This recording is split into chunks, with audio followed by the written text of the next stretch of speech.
just heard the mailman, which means there's a delivery.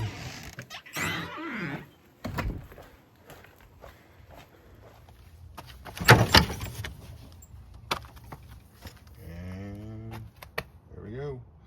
That's the new quilt from Hang Tight. We'll bring that inside and we'll check it out later. All right, put the quilt inside. Let's go for a walk. It's just in time. That quilt got here just in time for me to postpone my trip. Or delay my trip, I should say. So today is June 22, Monday. Yesterday was solstice. Happy solstice, everybody. And happy Father's Day. So yeah, I've been going back and forth all day, and I've finally come to the conclusion that, yeah, we're delaying things a couple of days. Went and was scoping out the weather yesterday and saw a nice wintry system moving in here in a few days, like 2 days after I'd be starting, and it's bringing rain and snow levels down to like 6,300 feet. I had plans to be up around 7,500 feet around that time frame, and low temperatures, we're talking like 30 degrees. And then I watched that weather system kind of bleed into Sunday morning as well. So it's just going to be kind of messy and cold and wet, and that is not how we need to start things out. I don't mind being cold. I don't mind being wet.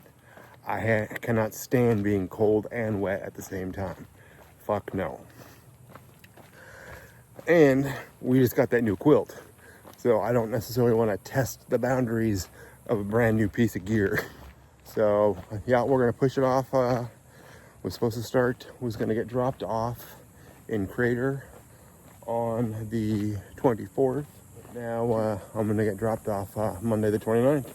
And unfortunately, because of all this, I'm gonna have to skip Crater Lake. I'm gonna get dropped off pretty much at the border between where Diamond Lake starts and Crater Lake ends. So that's just kind of how she rolls. Can't really do anything about it, but yeah, don't necessarily want to be in those elements for 2 nights, 3 days in just miserable conditions. So cold and snow on the south end, rain and cold on the north end.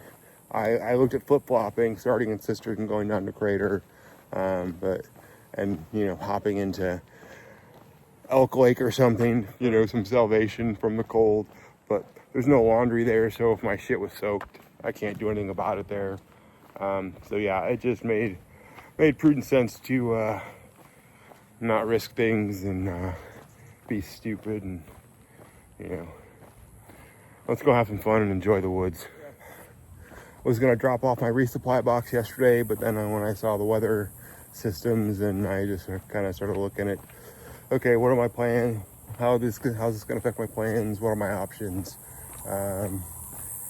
And I finally just came to the conclusion. Took me a little over 24 hours to figure out, yeah, let's not push it. So, yesterday's weather reports were saying light scattered showers on the 27th, and that changed today. So, sounds more like kind of consistent rain instead of scattered showers. So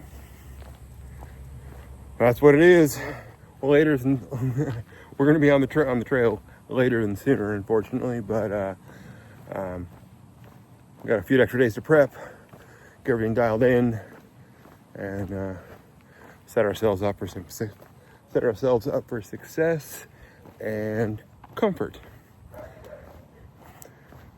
Yeah, going into this wintry mix, I was gonna have to add a couple pounds to my pack. I was gonna have to swap out my pants for rain gear, rain pants. I was gonna have to add my puffer or my puffy jacket to it, and yeah, didn't necessarily want to add all that extra weight. So my resupply box at Shelter Cove, whatever I don't need, I'm just gonna leave and repack that box up, and I'll leave it there, and I'll circle back at the end of my trip and collect my belongings. So if I had to bring extra cold weather gear, which, you know, I'm still gonna watch the temperature, I may still decide to, you know, put my puffer in there, but if I can save the weight, I will. But I can shed some weight at Shelter Cove and retrieve my things later. I've already cleared that with them. So, all right, we'll see you on the trail here soon. I'm gonna go get some dinner. Happy trails, y'all. Take care.